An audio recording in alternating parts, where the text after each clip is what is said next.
Good morning, everyone. Welcome, and if you can find a seat, we're going to start with information. So the way the day's going to work, if you didn't see it on the board out there, is there's a panel. I'll introduce the panel, and each of these people is an incredible expert in their own field, and so they'll download in 5 minutes everything they know. So, I'm just kidding, that is possible. Anyway, I'm meeting some of them for the first time myself, so I'm really excited about this.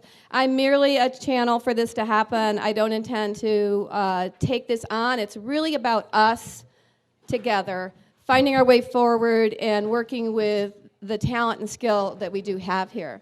So, my name is Annie Waters, and welcome to Little Lake Grange.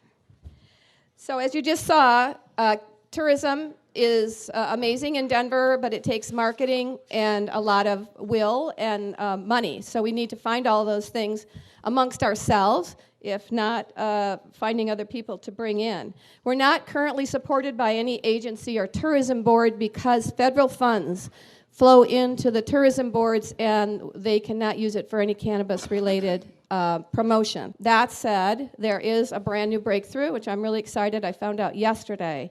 So, the original county tourism organization, Mendocino County Promotional Alliance, it's been sitting idle for years. They don't have any official ties with the county or any federal funds.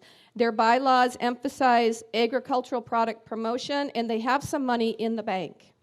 So they recently voted to reorganize as a county cannabis promotion organization, which is just a huge breakthrough for us, really huge, with the caveat that the cannabis community demonstrates willingness to take over operation of MCPA, the Mendocino County Promotional Alliance, and develop a sustainable funding stream. So what they want is this initial money that's available to be used to leverage more money. So if you're good at that kind of thing and you'd like to work on this project for reals, give me your name on that, one of those 3x5 cards. So what took lodging and wineries decades to do, put aside their competitive notions and self-tax themselves to promote Mendocino County, the MCPA is hoping that cannabis folks will begin to do that. So it's an opportunity for the whole county to benefit from the promotion of cannabis, and there are many people ready to help us. We just need to step forward. Anyway, we are on our own to build canna tourism with the help of this MCPA, and this is truly grassroots cultivation. We need to get Bay Area folks norther than Sonoma County, which is positioning itself as the huge tourism draw for cannabis. So we have to get them driving north.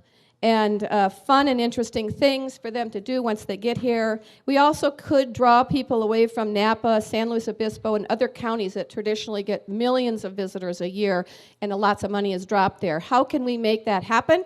We're the most creative and innovative people on the planet, and I know we can do that. So we have Emerald Farms at our southern gateway, and Richard brought a map. You can kind of see these maps up here, which you might want to just take a look at today. And then there's Area 101 defining the northern boundary of what we think are developed destinations.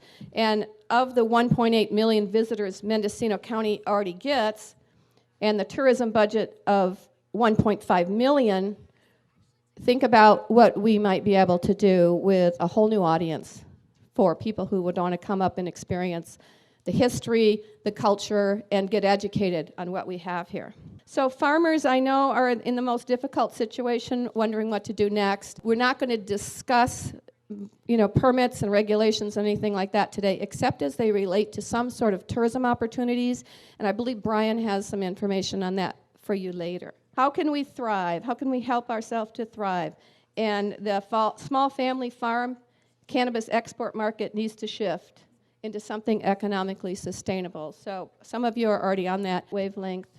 I just want to mention a word about Willits in particular, because we've been bleeding dry from the bypass. People don't even find the exit. Even the Caltrans guy was coming to visit and help us. He missed the exit. So a lot of my friends have closed their stores, and the economy's down, they believe, 30 to 50% in town. So Willits is in trouble, and we need something exciting to get people off that high road and into town. So we want to add to the traditional Frontier Days, Vintage Cars, and Skunk Ride Canna destination. So again, I'm just going to emphasize each one of us to take action with the talents we have and learn how we could plug in and create some workability together. I want to talk about politics just for a minute because one of the things that's happening is we have a great opportunity to change out the nature of our Board of Supervisors and also the City Council of Willits. So you want to register to vote. Please, please vote. Vote often. And let's get some candidates in that are pro-cannabis. Be diligent as a citizen. And let's get some Willits City Council candidates. My God, the council is emptying, and we could really make something happen this year. So the round tables that you see before you, we're going to use them in the afternoon after lunch. We're going to do some working table stuff with paper and things in the afternoon. So you'll be using these tables for not only watching this morning, eating at lunch, but also talking about very specific topics in the afternoon, and we'll present that for you then. So now we're going to start with our panel. It's ready. So there are a few, here it is. Turn off or set your cell phones to stun, please. We'll begin with our panel then. Richard Jergenson, are you ready to speak? This is Richard Jergenson of the Cannabis Culture Collection. He's an amazing historian. Hello, my name is Richard Jergenson, and I am an archivist. I've been collecting and archiving memorabilia pertinent to cannabis culture for the past 50 years. Having lived in Willits for 40 years, I have experienced firsthand the growth and emergence of what has become Mendocino County's largest crop. My cannabis culture collection has been hailed by experts to be a one-of-a-kind. It's considered to be required viewing for anyone entering the industry. Along with the 80-year cannabis prohibition story, with over 1,000 pieces of memorabilia, including news articles, magazines, books, posters, original artwork, and the unique prototype archive. With normalization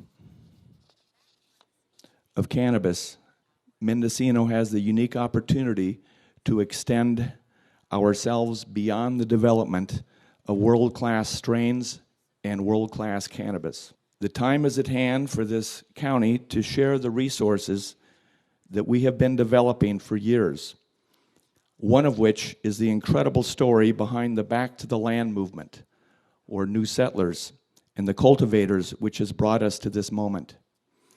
Another story is how cannabis cultivation jump-started sales in the solar energy industry. I have archived these stories. They are your story. It is our story, which will become a unique destination, hopefully in our county. It is contained within this collection. This world-class exhibit needs significant funding and a suitable location in order to truly become a cannabis culture museum, the jewel in the crown of the Emerald Empire. Just some seminal moments in time that led us here was the first publication of the Whole Earth Catalog back in 1968, which was like the internet of the day. The Mendocino Grapevine, which used to chronicle everything that was relevant here in Mendocino County, started here in Willits back in 1973. Of course, it's obligatory to have the first issue of High Times. Of course, the New Settler is still continuing on, documenting the story of the Back to the Land movement. The Mother Earth News encouraged us all to if you don't like the way things are, move to the country and start all over, create the future that you want to live in. And many of us did. We came to Northern California. My mother used to leave things like this out on the dining room table so that her sons would get educated on what was happening in the world. This was from 1969, one of the first artifacts of me intentionally collecting things. And enough of the past. Even in today's news, front page is the debacle that's unfolding down in Ukiah with Old Kai. And this is the Willits News from yesterday. Harvesting Dreams, And another very interesting story, breaking out of Santa Rosa with Kana Craft. The dean of the Sonoma State University of Business School has now shifted over to Kana Craft. So he's given up one vocation for a new emerging vocation. So, you know, the story is emerging every day. It isn't just in the past. It's a living story. So thank you for indulging me, and let's create that future that we want to live in. Thank you. So this is Amanda Reiman from Flow Kana. So thank you so much for having me and for putting this on today. So I work with Flow Kana, which is a cannabis distribution company here in Mendocino County, but my previous life was in policy. And so what I really want to talk today about, to set some context for what we're going to be hearing, is the importance of creating the right type of tourism atmosphere, not just internally and for what it can do locally, but how we can use this to push cannabis reform forward in places that have prohibition. So think about the last time that you went on vacation somewhere to a town that did something differently than your town does it. And the example I'll use is bike share. So sometimes I'll go to cities and they have bike share programs where you can go and rent a bike, you can ride it somewhere else, you can turn it in. Now, if I don't have that in my city and I go someplace and there's a bike share program and it's awesome, and it's super easy to use, and the roads are perfect for cycling, and I'm able to see the city, and I have a wonderful experience, and I feel it's saving me time and money, versus if I have a horrible experience. The machine doesn't work, and it eats my money, and the roads are horrible for biking on, and I almost get hit by a car 5 times, and I can't find any place to turn it in at the end of the day. So I go home with one of those 2 experiences. Now, let's say the next year, my city council member decides to bring the idea of having a bike share to my community.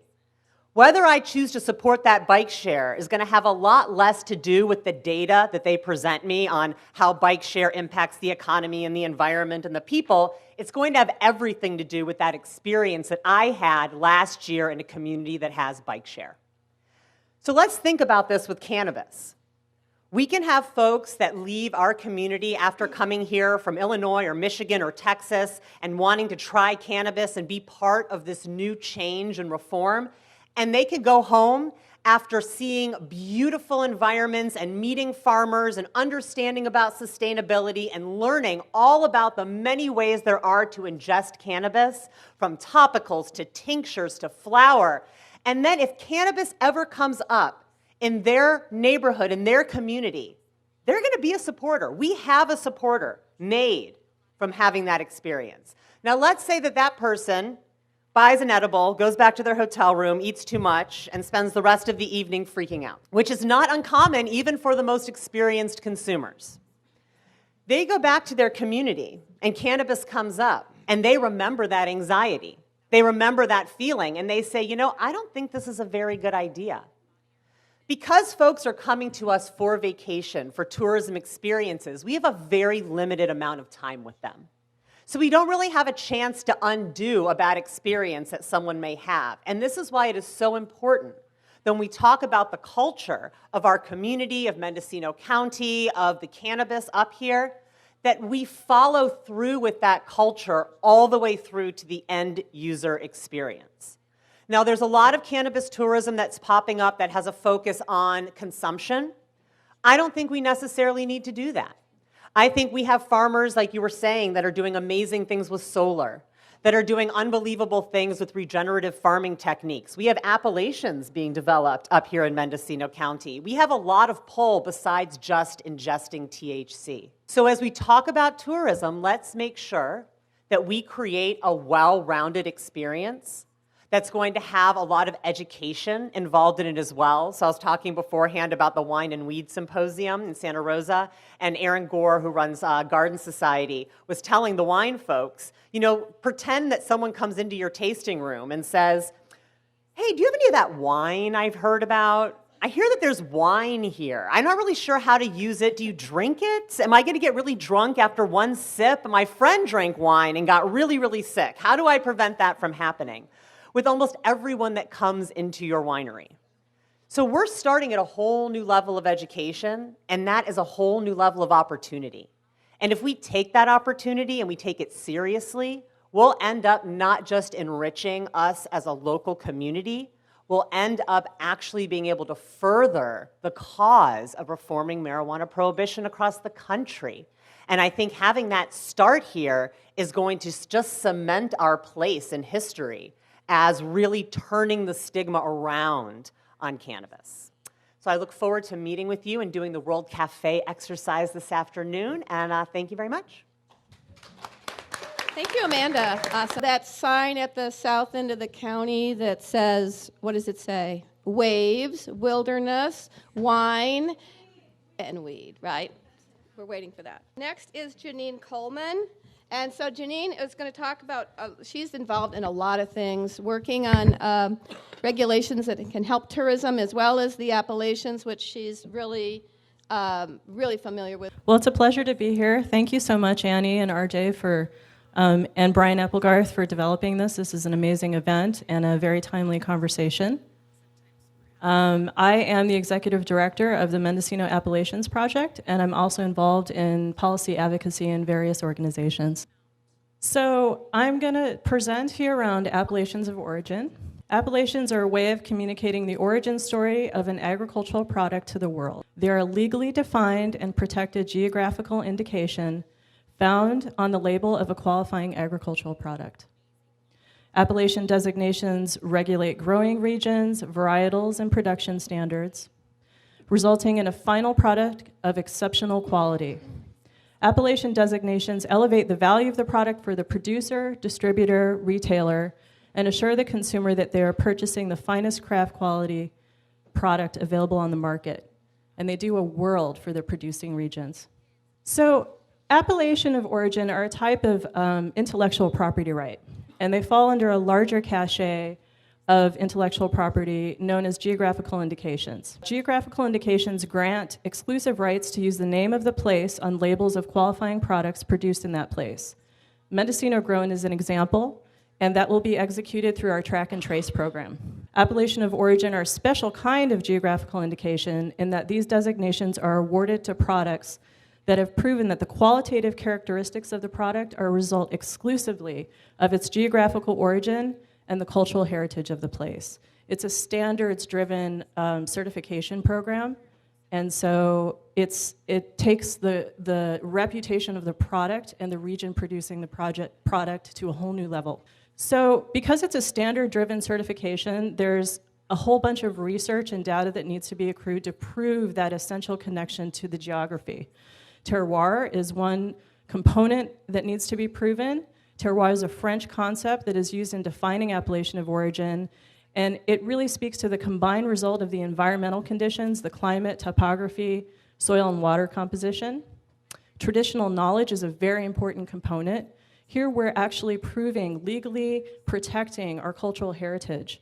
It speaks to the social components of the agriculture within the appellation, the craft of cultivation, and the products that have been developed and carried forward from generation to generation. And then the metabolomics are a term that we use to examine the chemical expressions of the plant, and this is really where the relationship between the farmer and the terroir is expressed through the plant in a very unique way by region. So a little bit about the history of appellations. The appellation d'origine contrôlée, which translates as controlled designation of origin, is a French certification granted to select geographical indications for wine, cheeses, butters, and other agricultural products, all under the purview of a government bureau. Originated in 1411, the very first example of it was for Roquefort cheese. And then moving forward, French law on viticultural designation, August 1st, 1905. So this is a real tradition that we're tapping into. Bordeaux wine, Prosciutto di Parma, Champagne, Mexican tequila, you all recognize those names and you recognize the region. So it really demonstrates the power and the acclaim and the position of the agricultural products that appellation of origin creates for the region. Here's some examples. We have some Chev, we have Normandy Camembert, we have tea from India, tequila, and Bordeaux. So how does this pertain to agritourism development and deliverables? This sets the stage for direct sales, hospitality, tasting rooms, farm-to-table events, farm tours, wellness services, because cannabis is a medicine, right? And so it's a food, it's a medicine, it's a recreational substance. We have a host of things that can be executed through events, fairs, festivals, education, private events, and farmers markets. Appellation of origin is an enormous tool for direct marketing, building regional acclaim, attracting researchers to the region, strengthening the value of real estate, localizing development by region, driving innovation and craft, and establishing heritage sites. And I want to let you know this is no longer theoretical. It has been codified in law. SB 94, the governor's trailer bill, requires the Department of Food and Agriculture to establish standards that designate county of origin. That's already in play. And then by 2021, CDFA has to establish a process by which licensed cultivators may establish appellations of standards, practices, and varietals applicable to cannabis grown in a geographical area in California. It's very exciting. This is coming forward. And so this is Mendocino Appellations Project Strategic Partnerships. And I wanted to put this up here to make a point, and this is part of what we're going to go through in the roundtable. We have to move forward in coalition. Community organizing, building coalition outside of the cannabis sector, and moving forward and being active in policy development and recommendations is key to establishing the framework that we need to develop agritourism in Mendocino County. Thank you. So Brooke Horowitz from Emerald Exchange, and she's been amazingly created farmers markets, not only in our county, but that's bringing our county's goods down to the Los Angeles area and knows quite a bit about farmers markets and direct sales. Can you let us know more about that, Brooke? Yeah. Hi. My name is Brooke Horowitz, and I am a partner as well as vendor sponsor relations for Emerald Exchange in Southern California, as well as we have our coastal farmers market up here in Northern California, which I am the producer of. I've been doing the farmers market up here for 2 years, and for the last year down south as well. My cannabis farmers markets create a platform for farmers and patients, consumers alike, to gather, educate, and create community. It allows seed to sale for the farmer, one of the many things I've heard that is very important for the cultivators. It allows the patient to connect with the farmer, to connect with the product maker, to create a personality and a face behind that brand name that they've often seen in dispensaries or they're now seeing in front of themselves. What that also does is it gives that farmer, that brand, very strong brand recognition, taking their product into the future amongst our community, as well as others when we start branching out and doing our farmers markets all over California. Let's see, for the community, it's preserving the culture in this rapidly changing industry. Farmers markets help to break the stigma around cannabis amongst the people within our own community, and then the people that are tourists that come to see those farmers markets, it's also breaking that stigma much far beyond our community. I've seen in my coastal farmers markets anywhere from my local priest to people traveling the world show up. It's just a really, really great place to educate, create community, and bond with one another and come out into what this industry is turning out to be, or create it what we want it to be. It also opens a whole new demographic to tourism.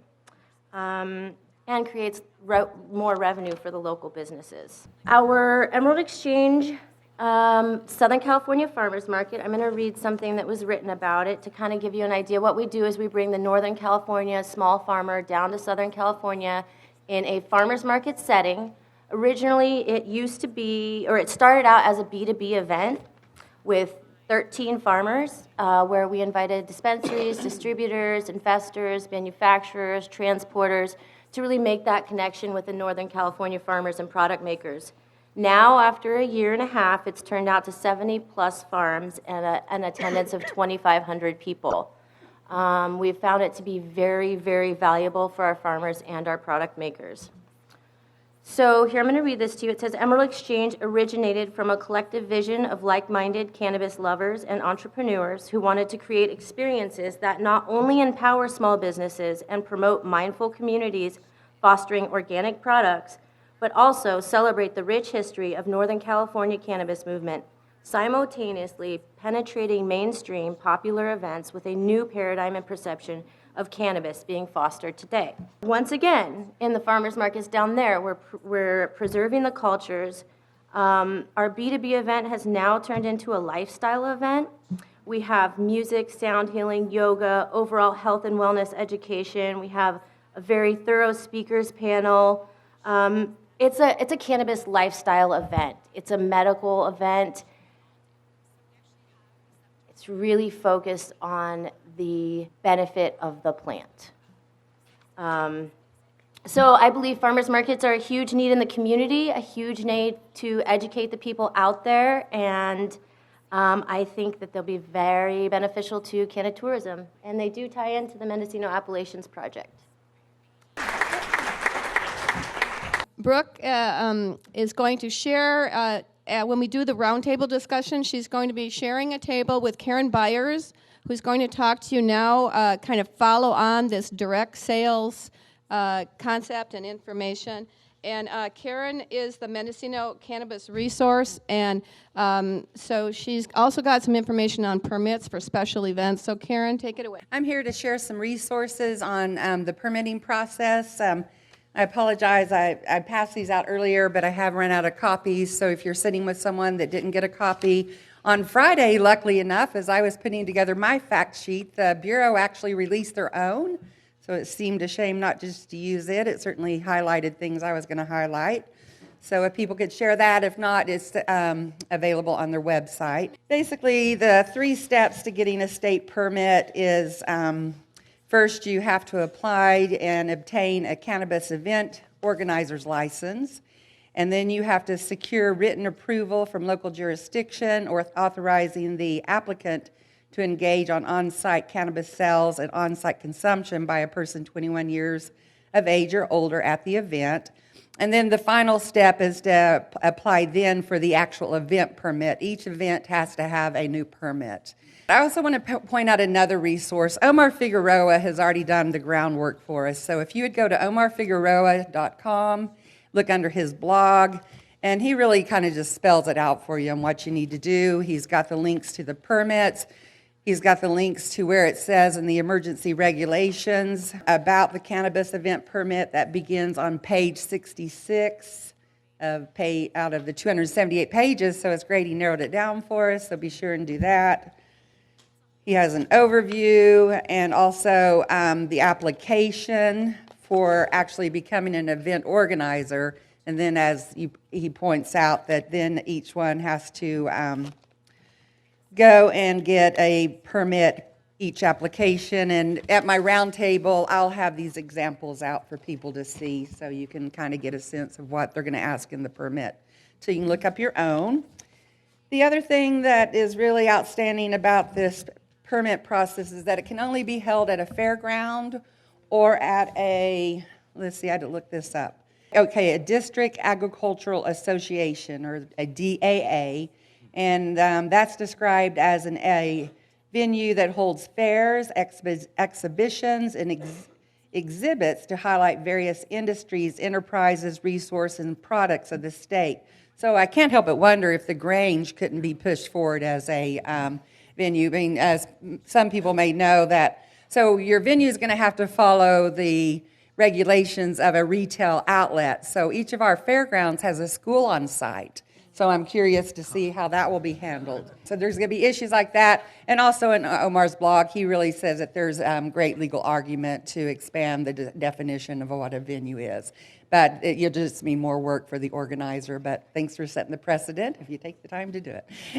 And so then the other things concerning the state permit is that it's the only state permit that isn't already listed as a license type. So I really see this as a great opportunity to write this ourselves, so as the permanent regulations come forward, we'll have a chance to make some changes in it. And so I hope that people will, that'll be part of the focus of the roundtable that I'll be at, is to help pull forward what people would like to see brought into this permit type, because again, it's not even listed yet. It was something that was only brought through the emergency regulations. And then I guess the other thing is I wanted, you have to apply 60 days in advance. There cannot be for longer than 4 consecutive days. Again, the only stated venues is the county fairgrounds or the Agricultural Association event space.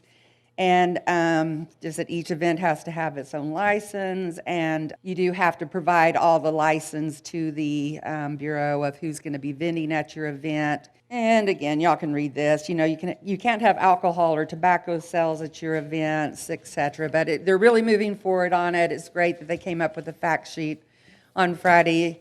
And then I wanted to talk for a minute about an event that I have seen work. Has anyone here been to the Magnolia Farmers Market down in Oakland? So a handful of you. Oakland's really setting the precedence on events and on-site consumption. In my organizing, I always just try to glean from someone that's pulling it off. So really start looking at what Oakland's doing because they're helping set a precedence. My good friend Debbie Goldsberry is the manager, the owner or whatever, the person with Magnolias. So I had a chance to talk to her yesterday. And so the old way the event has always been set up is they have a venue with a large parking lot. So basically, they have a coin that they sell to the vendors.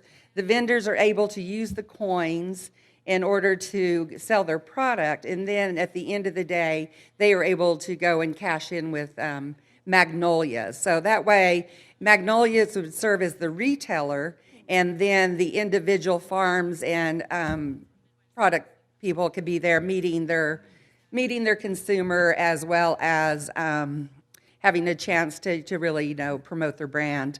And the only changes that she sees happening from the way they've been able to do it to now under the new regulations is that they will probably have to have their own cashier. So perhaps it'll go to a IKEA model where you go around and you pick out what you want and then you cashier out through someone that's there doing track and trace. She sees that before they've been allowed people to bring in their own medicine to share. That probably will change where you'll only be able to consume on site what is sold there. And then again, just a matter of how they're going to handle the track and trace. Are they going to have one kiosk to check people out? Or are they going to have a person at each event?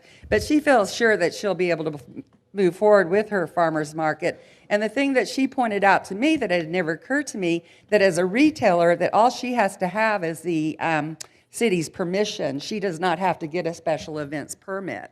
So that's another way, as you're looking into different tourist ideas, is that the micro businesses and the retailers, at this point in my understanding, again, I'm not a lawyer or, I've just studied the regulations and going on what Debbie shared, is that you shouldn't have to get a separate permit. So Thank you. So next we have Matt from Humboldt Tours. And Matt, you want to introduce yourself a little more and tell us, Matt is actually running tours, so he's going to tell us what he's been doing. Thank you, Matt. I'm Matt Kurth, and I am the founder of a company called Humboldt Cannabis Tours, and we're up in Humboldt County. I live in McKinleyville, and I've been up there for 7 years now.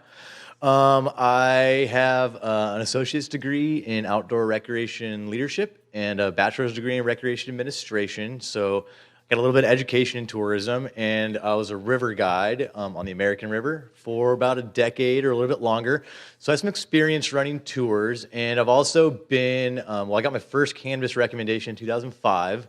So I've been a medical cannabis patient for a long time now, and cannabis has always been a part of my life. So for me, cannabis and tourism come together. For me, for cannabis tourism, my two favorite things, who I am pretty much. And gardening. I love gardening, but I'm going to not do that for a job. So that's kind of who I am, and I kind of got the first idea for doing cannabis tourism in 2000, when that first initiative went to pass in California. It was 2010 or 2011. Was it 2010? Yeah, and that's when I thought like, oh, this could be like a real thing. And then it didn't pass, and my life happened. And but then about 2 years ago, decided to go really hit it hard, and like I'm gonna go all in. Like all of us have gone in our own little niches. I decided to go all in on the cannabis tourism. So I've been working on it for 2 years. And my vision for cannabis tourism is different than what I see going on in the rest of the country. I see smaller groups visiting small farms, and again, I see it like the first or the second speaker said, I think, I see it like experiential based, like less consumption and more like learning about cannabis and seeing outdoor farms and really taking our culture in up here, because I don't know, I'm kind of a radical tourism guy too. Like I realized early on in tourism that you can use tourism to like affect people politically. Like rafting, I'll talk about dams and water use and stuff, and you get in people's minds like that. and it's great. So I think we can do that a lot with cannabis, and if we can spread like the awesome, my favorite part about Humboldt and Mendocino is our awesome, amazing culture. I love cannabis, but our culture here is even better. And if we can spread that even a little bit to the rest of the world will be a better place, I think. And we can do that with tourism. So that's kind of my vision. Also, I don't see, at least in Humboldt County, I'll be frank, I don't see cannabis working without tourism.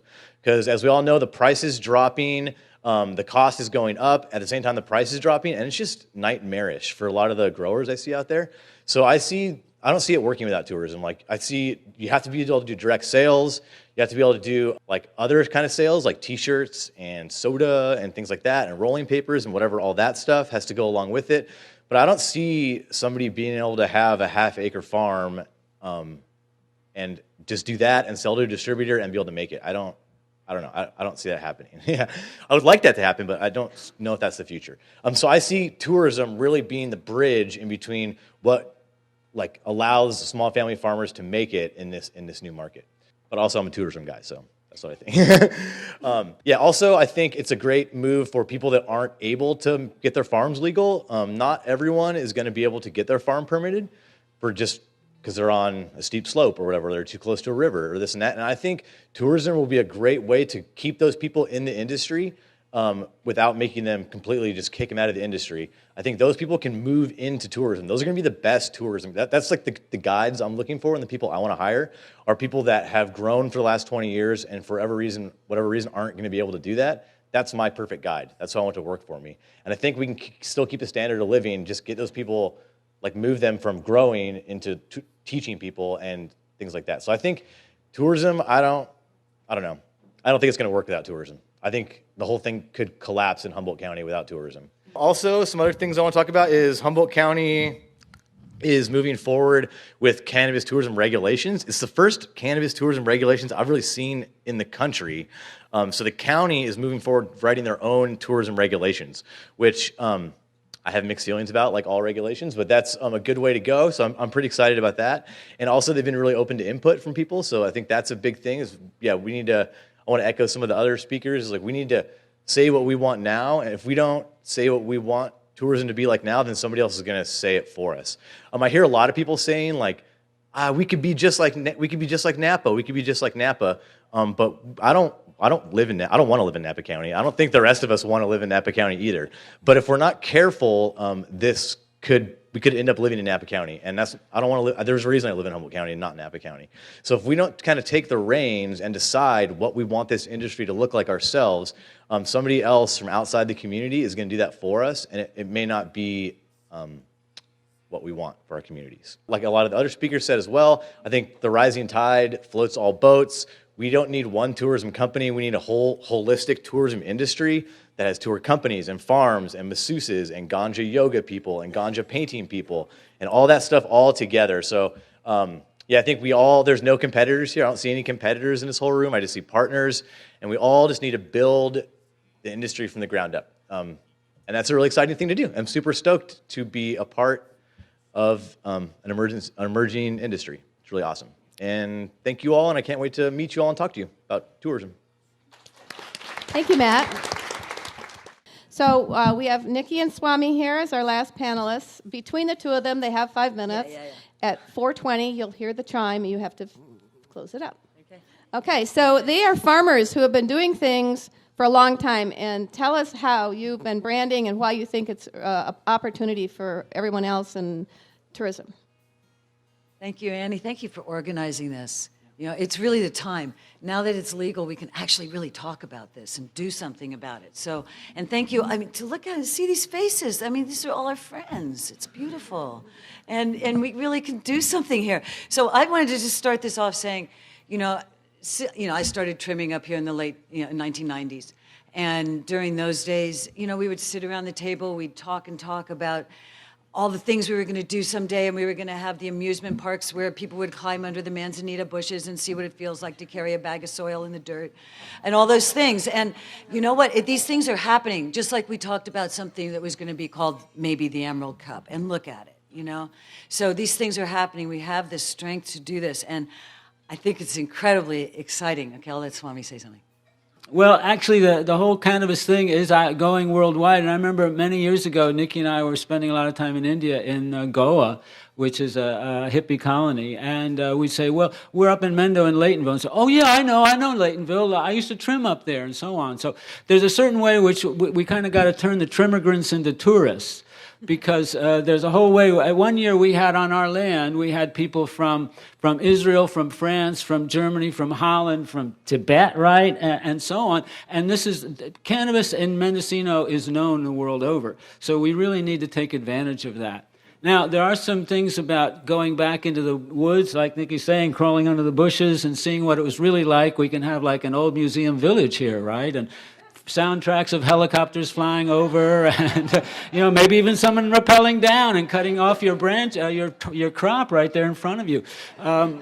So, I mean, that's the kind of experience that many people have been through. But now the question of the economic future is really a crucial one, and I think everyone needs to address that. We now know it's going to be pretty obvious that a lot of people aren't going to make it through the permitting, so you're going to grow your six and take care of yourself. But where else is everyone going to go? I've been talking to some other seniors, people with white hair like me, and a lot of us are saying, hey, I can't really do that work in the garden anymore, right? I was doing it for 20 years, a commune back in the hills, but what's going to happen now? I think these are perfect docents, like you're saying. These are the people who really know the culture and really know how things are done back in the woods. And so the whole idea is to get this organized, which, Brian and Alice and everybody's working on. Now, Nikki wanted to say something about political involvement. No, I also wanted to say, yes, we are known the world over, and I think we really should take advantage of that. I think we should be talking about it in places like Cannabis, which is a huge cannabis event in Spain and Amsterdam, all these places. These are the people that are going to be coming to see us. Because let's face it, now that it's legal in California, would you rather go to Oregon, Washington, Colorado, or California? No, wait a second. Come on, they're going to come. They're going to come. Wait a second. And so the other thing is we also have the Bay Area of San Francisco right in our backyard. These people are jonesing to come up here. They're dying. They're begging us to come up here and see what it's like up in this world. So, I think there's so many opportunities. There's a publication called Green State that the Chronicle now puts out 4 times a year, I think it is, maybe more. And that's an excellent place to advertise, to get the eyeballs out to all these people in the Bay Area it's just a wonderful weekend trip. It couldn't, Napa got boring, you've done that. So here we go. It's another pick your own, trim your own kind of things can happen. All sorts of group activities. Well, I don't know, maybe. Did I say that? Hey, wait a second, it's legal? No, it ain't legal. So, but now the question is, how do we make this happen? We're saying that if these regulations are going to be written now, we've got to participate in doing that. And so it means going to Board of Supervisors and City Council meetings and writing letters and so on, because it's not just as some abstract thing maybe in Congress. No, it's going to affect our livelihood. So the more we get involved in being out in public and talking to one another and talking, especially to the people that I used to call politicians, but now I actually know their names. That's the kind of curious thing about this. I know the names of everyone on the Board of Supervisors. I know half the county officials in the planning department, right? Well, it turns out they are human beings. And I think they're starting to realize the real economic foundation of the county of the Emerald Triangle is indeed at least 50% cannabis. And so at a certain point, they're going to be on board to try and make it happen within the normal structure of rules and regulations and legality. But we've also found that rules and regulations are not set in stone, and they're always subject to change, and a vote in the legislature, a vote in the city council can literally change things. So we don't give up, and we don't stop, and we just keep going to make sure that we're trying to have a major voice in how this develops. Okay, and this the last thing I'll put in is there is actually something I have really learned from Napa County, and that is I read the book about Robert Mondavi and how he built it up in Napa. And it wasn't just one brand. It wasn't just Mondavi. He realized that there had to be a few really top brands out there to bring the people and to make that happen. So I think I recommend anybody reading about Robert Mondavi's life, and I think that we really do have a chance to come together and do this. Thanks for being here. We'll have a table too. Thank you. Thank you, Nikki and Swami. That was a great, really wonderful, inspiring thing. So now we're just going to fiddle around up here while Brian puts his thing together. Right on. Cannabis tourism has arrived. Woot woot. Thank you for everybody in this room, for one. Annie for setting this up. The panel. It's exciting times, and I think collaborating is the key to success. So this is a wonderful first step, and I'm proud to be a part of it. So my name is Brian Applegarth. I ran my first cannabis tour in 2015. Been dreaming about it ever since, and what it looks like. Every time I hear let's compare it to wine, I say no, let's build a new box. Let's make it better than wine, better than craft beer. Let's figure out how we can share cannabis, but also improve the world. I'm just going to walk through this. I'm going to start at kind of a wider lens, and then we're going to focus down as we go through it. So the topics I'm going to touch on are the statistics, the California Cannabis Tourism Association, which is now up and live, I'm happy to say, cannabis tourism in Northern California, the cannabistrail.org, which is a nonprofit, and I think the opportunity at hand. So statistics, data is information, information is a tool. It speaks to governing bodies. Talking about economic development, entry-level jobs, tourism is a perfect bridge-building tool. And I think it's important we always consider that as we move forward. In March 2017, California saw a 299% increase in marijuana tourism online searches. State and San Francisco statistics. In 2016, California saw an estimated $126.3 billion in tourism-related spending. Statewide, it employs 1.1 million people. The per-person tourist average daily spend is $166. In San Francisco, 25.4 million daily spend from tourism with 1.1 million spent per hour. 24.6 million visitors and a 9.3 billion in tourism spending in San Francisco. In Mendocino County, annual tourism spending is approximately $375 million, an estimated $34 million in taxes collected annually. The California Cannabis Tourism Association, we filed it in November last year. The mission of the CCTA, it's an association dedicated to growing the California cannabis tourism industry in a meaningful way. That's a working mission. We have our first board meeting next week, but I want to keep it broad, and that word meaningful is important. Words like sustainable, inclusive, collaborative, respected, forward-thinking, valued, united, organized, and advocating are all very important. The three pillars of the CCTA are networking, education, and advocacy. With networking, we think of things like membership, sponsorship, who are cannabis allies and our champions. It's going to be interesting and exciting to watch this tip and see hotels and restaurants and all sorts of people start integrating. This is a bridge-building tool. Education is vital in this early stage. The word demystify was spoken by Zach Darling, the CEO of the Hybrid Creative, just a few nights ago, and it resonated. It's really about demystifying, not necessarily normalizing. Let's even go beyond that. Let's demystify it, and let's create a new conversation around cannabis and all the messages that circulate around that. B2B and B2C, data, surveys, programs. Tourism is going to be important for data capture as well. How are people learning? What's the most effective way? Baby boomers' health and wellness, down to people using it in other capacities. Tourism is going to be an important data capturing tool, and the more we collaborate, we can have more power, become more valuable to governing bodies, and have more of a voice. Advocacy, lobbying and advocating at the state and local levels, particularly the state, but the CCTA also wants to be a support for anybody lobbying locally and helping organize, so we have a united front. I think this is incredibly vital for California, especially Northern California, where I think cannabis tourism, there's no other place in the world like it. So some of the mission and some of the touch points that are being discussed currently for the CCTA, and again, this points back to the advocating, the networking, and the education. We really got to build a foundation this year. We just formed the first 5 board members. I'm happy to say that Amanda's on it with Kana as well, so we're excited.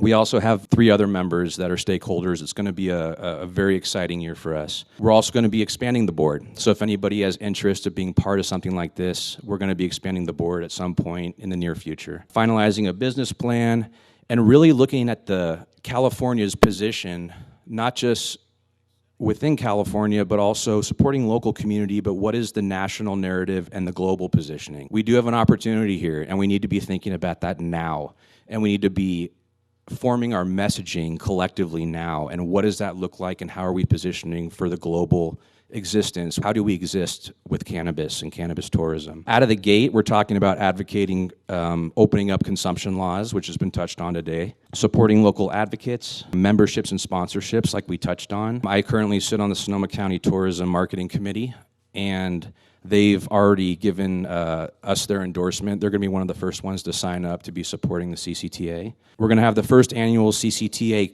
Cannabis Conference in fall this year, which is going to be a B2B event. We're still deciding on location, but please be in touch if you're interested, again, in being involved in the CCTA on some level. Again, it's all about bridge building and educating. It's very important in these early stages. Cannabis tourism, this is what I love. Northern California focus. Santa Cruz to Arcata. For me, I feel that in my research, the cannabis tourism narrative needs to be thought of from this region, because all this region connects and has history. The definition that I came up with as I've thought about cannabis tourism, and again, it's always a work in progress, but for right now, for NorCal Cannabis Tourism, it's the mission to curate empowering, moving, and memorable experiences, maybe even transformative, centered around an inspirational medicine plant. We must preserve our cannabis heritage and celebrate our unique bohemian culture, rituals, crafts, and traditions. You'll notice I underlined heritage and culture, as I feel like those two words and those two areas are where we truly separate from the cannabis tourism conversation from the rest of the world. So let's go into cannabis heritage. So finest craft cannabis in the world. We have to definitely start messaging and creating the narrative around why, and how are we going to activate that message to start communicating that as United Front. I think of multi-generational family farms, the Back to the Land movement, discovering Senzamila cultivation, the hippie trail, bringing seeds back and being a leader with varietals and strains, the 9.31 program, the phone tree, the radio, the us versus them culture and community that developed, and the fascinating nuances of that culture and how to keep that alive. The secret vaults, secret grows. Earth first, cannabis is currency. 420 was born in San Rafael. The Brownie Mary bust that led to Prop 215 happened in Cazadero. Wham! Down in Santa Cruz. It's a story of activism, cultivation, and innovation, and community. And tying that bridge together from Santa Cruz to Arcata is one of my goals to do in my lifetime, and to hopefully have allies that join for each of the regions, and we can do it together. Cannabis gives us a megaphone to be able to change the world and maybe move the needle forward just a little bit. And in my mind, that speaks to the heritage, and I think it's something that we need to embrace and make, and I think everyone's on the same page with this. I think it's the how, and how do we have unification and how we deliver that message. So next is the culture. I fell in love with Mendocino in 2015. I didn't spend a whole lot of time. I was born in San Jose. I was raised outside Sacramento. And I took a trip up here in 2015.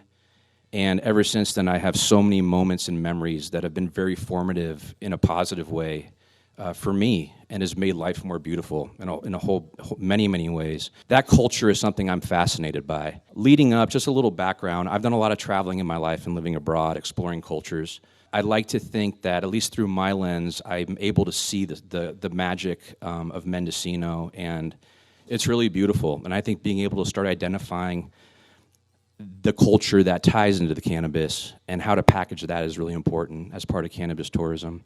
One is just the language. Words like elders and intentional. That's not normal. Like, people don't say that in other parts of the state.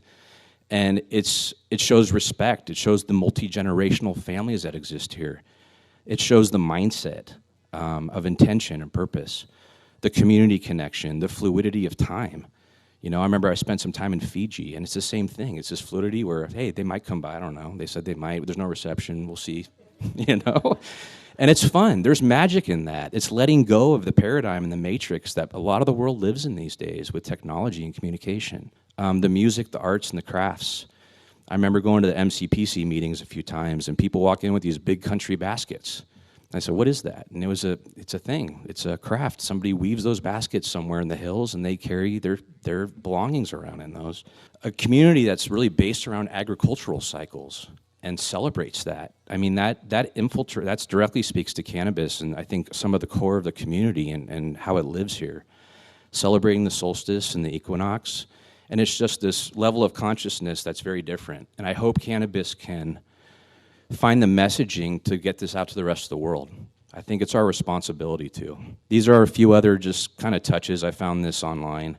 But I think each of these would be a wonderful exercise to try to go through and figure out Mendocino's narrative with each of these and continue organizing and figuring out what a united message is. But that's an example of what I think makes our region special. And I'd even like the conversation from Santa Cruz to Arcata to how are those puzzle pieces fitting where they're supporting each other. When it comes down to data, the facts show that Sonoma County gets a significant amount, much more tourism than Mendo. As somebody that lives in West Sonoma County, how do we start being the go-between to get them up here? And that only works with collaboration and communication. So I look forward to more of these events to make that happen. So the Cannabis Trail, this is one of my incarnations here. I'm excited to say this is up and off the ground. It's a nonprofit organization dedicated to preserving and celebrating Northern California's cannabis heritage, and for today we're doing a Mendocino focus on it. The Cannabis Trail travels from Santa Cruz to Arcata and tells the story of our rich Northern California cannabis heritage. The Cannabis Trail features strategically placed monuments and honors cannabis pioneers, significant events, and storytelling lore, which proudly define our breathtaking region. Again, work in progress, but only with working can we continue to manifest this. As the communication becomes even more healthier between counties, I'd love to find a point of connection in Mendocino up here to help guide how the Cannabis Trail can live. Sonoma County and Mendocino County are what I envision as my phase one, and I'd like for this to be the primary initial trail that we can build on up to Humboldt and down to Santa Cruz. The Mendocino County Cannabis Trail leg, just listing a few ideas that have kind of surfaced. And with each of these ideas, on a different slide, there's ideas of messaging, from sustainability to solar, to overreach of power, to using drugs as a political tool of control.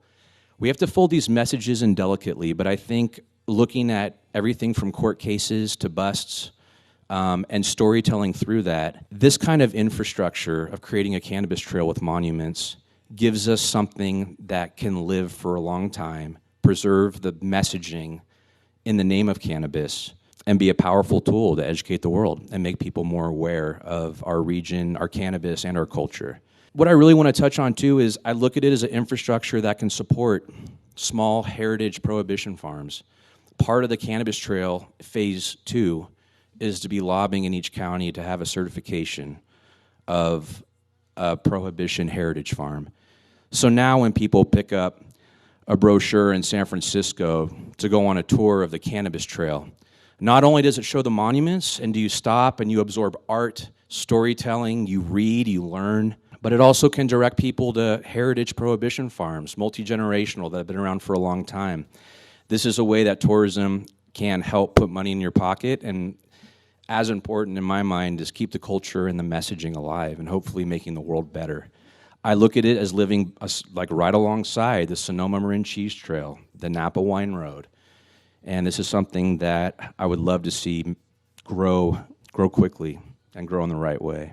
Start trying to figure out how to present Emerald Country tours and the Emerald Triangle versus the activism that happened in San Francisco. They're both very compelling stories, and without the whole region, we wouldn't be where we are today. So I'd love to see us start tying together and supporting each other's narratives as a Northern California community. And that was part of why I established the California Cannabis Tourism Association. So last, I wanted to talk about just respecting the opportunity.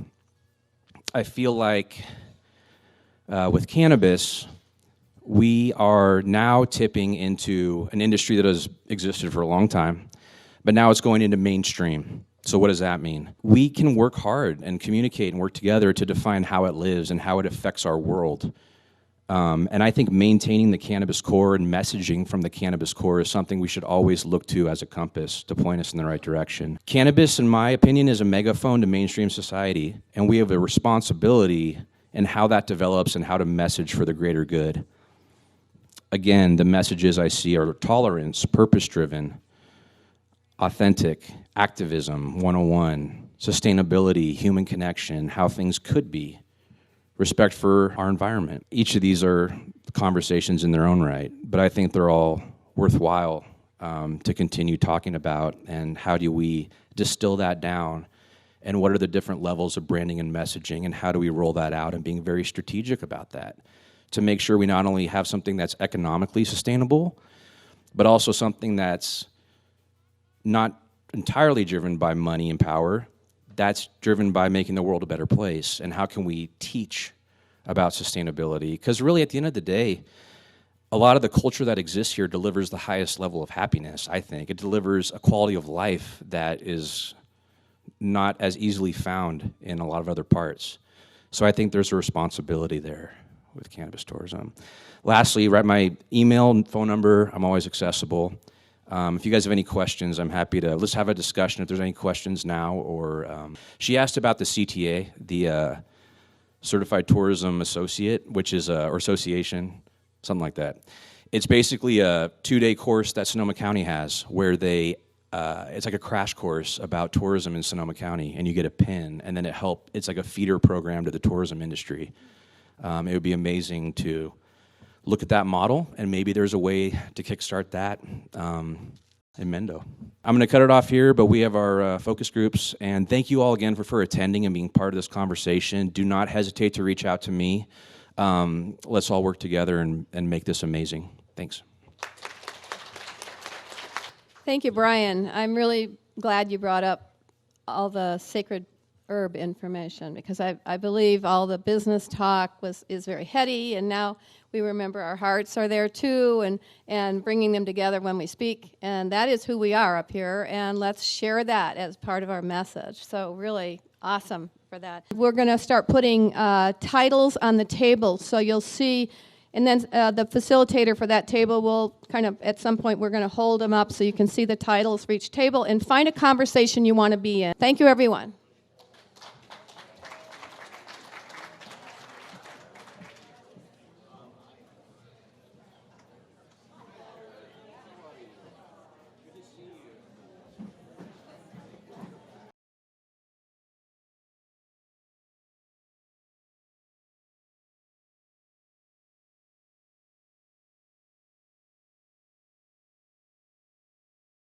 So what we had for the Cannabis Tourism afternoon session was a series of breakout groups.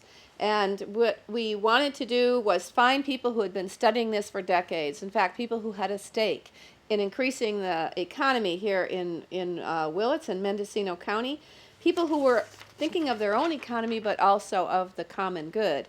Saying, what can we create to help our county to thrive? The Brain Trust was astounding. The focus was on how cannabis could add to the $1.8 million annual tourism dollars that our county has been receiving, especially since lumber extraction and fishing have faded from our local economy. But first, a word from the reader. Interesting information. Now, since that forum a week ago, this has just come out. Sunday's San Francisco Chronicle 8-page section on canna tourism, taking root across the state.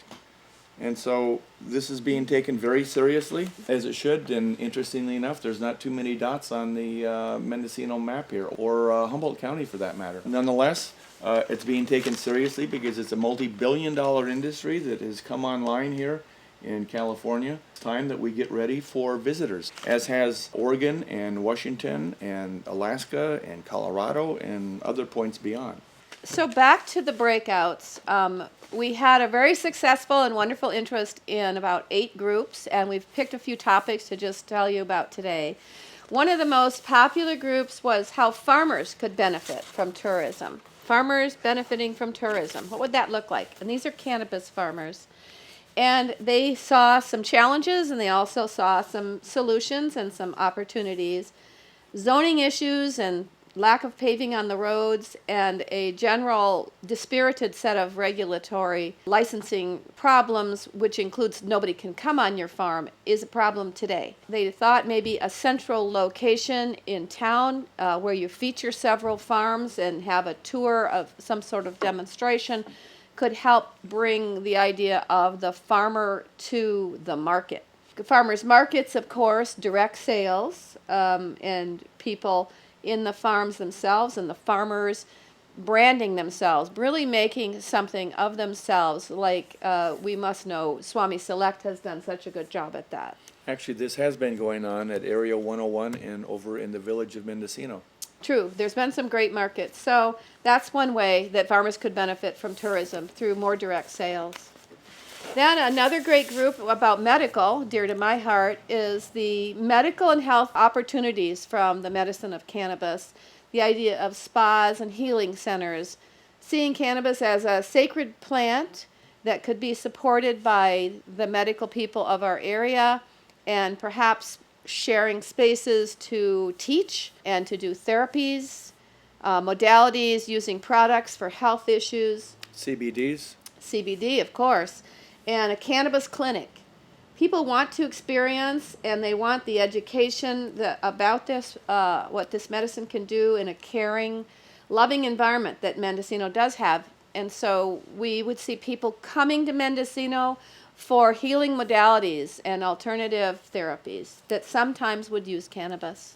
The actual idea of tours, tour on a bus or a van and tours by train, came up, and want to talk about that one, Richard? Of course, the only train service that we have is down in Marin and Sonoma County, and it's relatively new. It's still emerging. Not sure how that's going to play into it, but definitely buses and vans, which are a common technology around the country.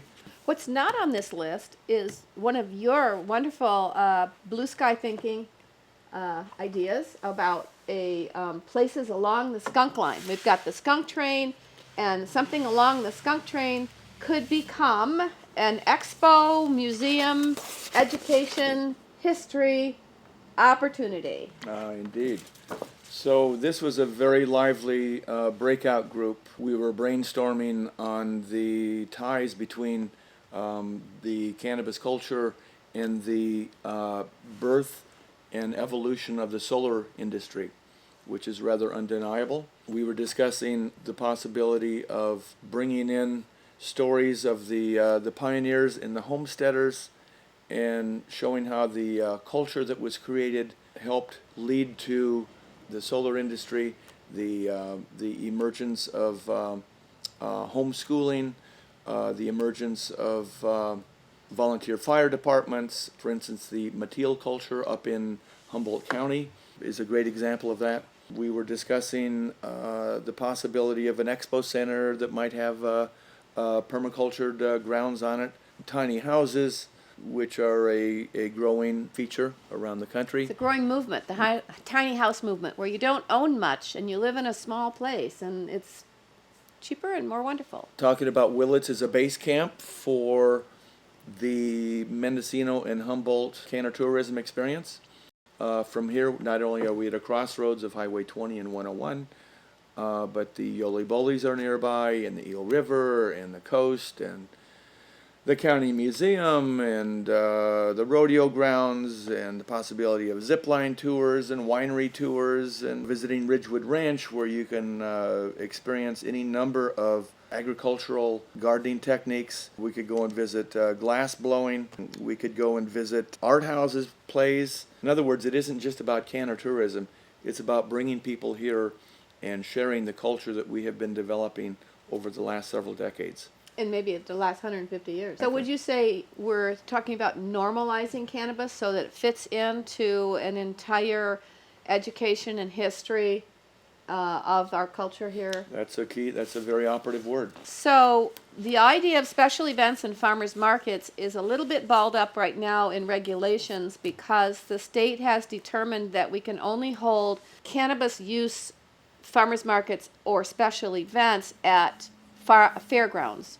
which in our county, the fairgrounds are not interested in having that happen. So that's one Currently. reason the Cannabis Cup moved down to Santa Rosa, and it's bringing in millions of dollars for Santa Rosa every year. It's an annual event that's going to hive off and go around the country. We could start a new one up here if we could get the county fairgrounds behind us, or if the regulations expand a little bit to allow some other opportunities. So there are permit changes that are in the works, and at this point, we're not really clear about that, but direct sales from a cannabis farmer to the consumer who's going to use that product, whether it's medical or recreational, would be a huge boon to our county. It would keep a lot of families on their farms, help people to get a better income from this product, which the price has been going downward, I hear, and would offer the consumer a chance to meet their farmer. It's all about know your farmer. I love to go to the farmer's market and know that I'm buying from somebody, I'm supporting his or her family, and I know the food is just fabulous because I trust them personally. And I think cannabis is even as or more important that way. I also know that on a number of tours that are happening in other states, there is no consumption on board the buses.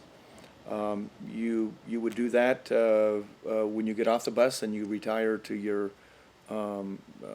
Airbnb or motel room. Mm-hmm. So it isn't as if it's a mobile party happening as you drive around the state. We should just mention tasting rooms, really. At this point, some dispensaries have lounges, and they've been being tasting rooms for people for quite a while. And that could be expanded to the winery model of tasting rooms around the county for different strains and brands that Mendocino County has been like in the very center of the evolution of Yes. development of cannabis. So finally, and actually most importantly, the idea of a cannabis tourist agency. And so Canna Tourism needs its own agency that will be cannabis friendly, will help all of these ideas begin to lock together. And it's a ecotourism model helping to create a unique experience for the tourist that comes up here and wants to find out what's been going on. We actually got a phone call from somebody that thought we should recreate a hippie farm, a commune, hippie commune, complete with sleep at the hippie commune evening experience, right? Come and work for free and they'll feed you. Yeah, like that. So that was a fun idea, but in the reality zone, there's a lot that a cannabis tourism agency can do, and it looks like one is in process of setting up. Our county tourism bureau is very seriously looking at how to get involved in this because they see that this is bringing in a lot of dollars into the county, into the state. I just thought of it. It's the Mendocino County Promotional Alliance, and they have an interest in cannabis as a way forward to bring new tourism dollars. Like I said at the beginning, there's well over $1 million, almost $2 million coming into this county every year. It's really one of our major income streams, and we can add to that. We can improve it. We can thrive as a county. So tour companies, and with a lot of authenticity and respect for each other, and managing the traffic just like a tourism agency would do, with outreach maps and people having an opportunity to find what they need. We could put cannabism right on the map. One thing we've thought about and was well spoken at the round tables was coalition building. So having coalitions of other groups come together and really work together. Accommodations and lodging begins to work with cannabis tasting rooms and venues, and hubs are created, perhaps with a restaurant. A commercial kitchen. A commercial kitchen in the back of a restaurant where the tourist could come and taste some things with cannabis in it. Very low dose, of course. When we're talking about edibles, we have to be very careful about that. And support a community support group for PTSDs. Yeah, things of a medical nature would work together. So how to bring people together in a coalition and help advocate for good policies in our county for those Canna tourism dollars. So stay tuned for some future cannabis tourism opportunity.